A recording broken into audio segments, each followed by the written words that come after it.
Good morning, my dear students. I welcome you all in class 9th, and today we are going to start the poem The Road Not Taken. This poem has been composed by Robert Frost. Robert Frost, an American poet who writes the common experiences of life in a very insightful manner. So this poem is about choices of life. And sometimes the person faces the dilemma that what to do and what not to do. So this is a regression point. In this poem, we are going to read about the experience of the poet that he is describing here. So the poem begins here. The first stanza of the poem. Two roads diverged in a yellow wood, and sorry, I could not travel both, and be one traveller, long I stood, and looked down one as far as I could, to where it bent in the undergrowth. So the meaning of this first stanza is that the poet was walking in the forest, and suddenly, if he was walking in the forest on this way, suddenly his way diverged into two different parts. So the road, here the traveler was standing and he was walking inside the forest. He came to the point. This is a fork point. As you have seen the fork, you eat Maggie with the fork. So this was the same position, and this road diverged into two parts. Now, he is saying that the road on which I was traveling suddenly separated into two parts, and it was a yellow wood. Yellow wood means the wood had become yellow due to autumn season. All the leaves turned yellow. And sorry, I could not travel both. Because he was only one traveler, how could he travel on both the roads at one time? So, and be one traveler, long I stood. As he was only traveler, he stood there at this point and looked down one as far as I could. He just gazed at the first road as far as he could see, and to where it bent in the undergrowth. As far as he could see, he looked at this road and he noticed that the road bent here, and there were many wild bushes, herbs and shrubs. This is for undergrowth. So, in the first stanza, the poet is describing that one day he was walking in the forest. Suddenly the road on which he was walking diverged into two parts, and he was only one traveler.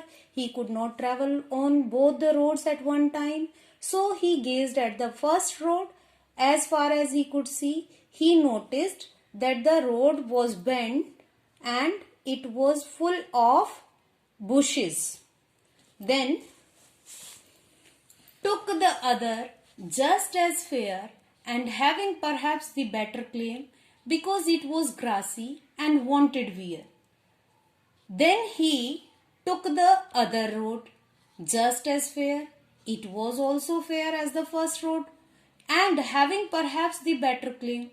The poet thought that it was better to move on the second road because it was grassy. The road was full of grass and wanted wear, means the grass was so green that nobody had travelled on it, or very few people have travelled on this road. So this road wanted wear, wanted someone to be travelled on it. Though as for that, the passing there had warned them really about the same. But as he walked on the second road, and after a few minutes, he realized that the second road was really the same as the first road was. So, in this stanza, we have come to know that the poet took the other road and he thought that it was better for him to walk on the second road because it was grassy, and it seems that nobody had traveled on it. So he took it as a challenge to walk on the second road, although the length of the roads was same. Now we are going to read the third stanza. And both that morning equally lay in leaves, no step had trodden black. Oh, I kept the first for another day, yet knowing how way leads on to way, I doubted if I should ever come back. So what is the meaning of this stanza? And both that morning equally lay. Both means the roads. Both the roads on that morning had seen to the poet that the length was equal. In leaves no step had trodden black, but on the second road the leaves were fallen on the road, but these leaves had not become black. Why? Because the people had not travelled on them. If the people have not travelled on them, so the leaves were not crushed. Trodden means crushed.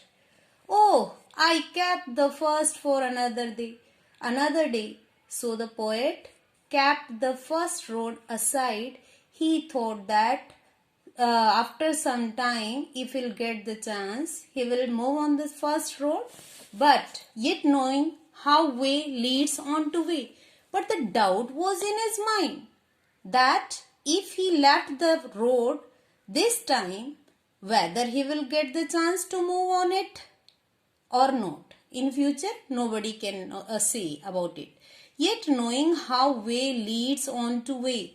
This line has a deep meaning. Means our choices make a very deep impact on our life. So, whenever we need to take a decision, we need to think of it. I doubted if I should ever come back. As I have already explained, the poet was doubtful whether he would be able to come back. No, it is like if in life we have some dilemmic position whether to move to this road or that road. If we have travelled on the second road or the poet had travelled the second road, this is not surety that he will get the chance to come back over there and start his journey again. No. You are going to face the same situation when you will be in +1 class, because there are 3 choices in front of you when you pass class 10th.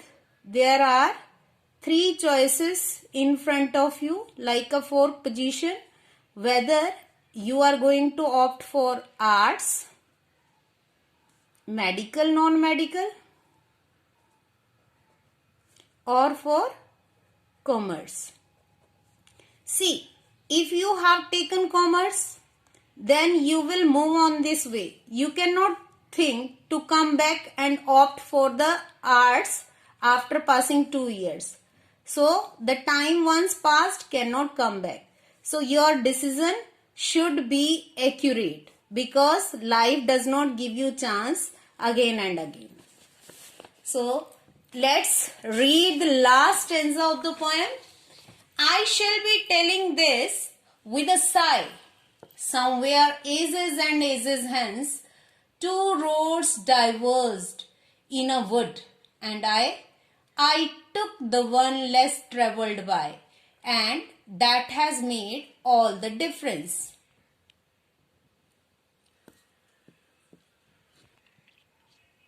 In this stanza, the poet is imagining himself in distant future, and he is saying, I shall be telling this with a sigh. Sigh means having a deep breath.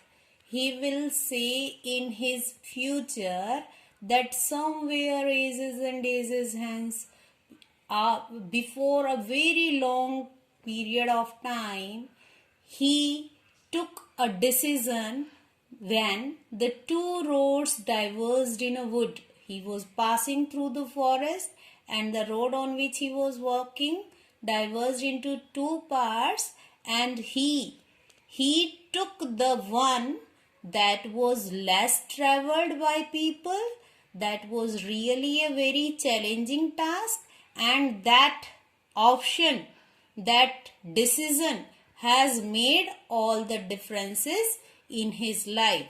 Means his life now depends upon his choice that he had made before a very long time. So, in this way, through this poem, the poet guides us that whenever there is any option in front of us, we need to take the decision in a very mindful way so that we should not repent on our decision, on our choices, as he has taken the choice to opt his passion. What was his passion? His passion was to be a poet. Whether he is satisfied with his decision, he will tell it in his future, because now in the last stanza he is imagining that in his future, if somebody will ask him that what decision he has taken in his life, he could tell it with a relief that yes, his decision was right. Thank you everyone for listening. I hope you have understood the meaning of the poem. Now, this is the time to give you homework. So, it's very easy that I have designed for you. Your homework, you need to answer these questions. Where does the traveler find himself? What problem does he face? Second question, what do you think the last two lines of the poem mean? Looking back, does the poet regret his choice or accept it? Have you ever had to make a difficult choice? Or do you think you will have difficult choice to make? How will you make the choice? For what reasons you will make choice? The next is fill in the blanks with suitable words. The speaker through a whose leaves have turned in which season comes to a fork in the road, the speaker regretting that he is unable to what? By both. The forest is dash and the road is not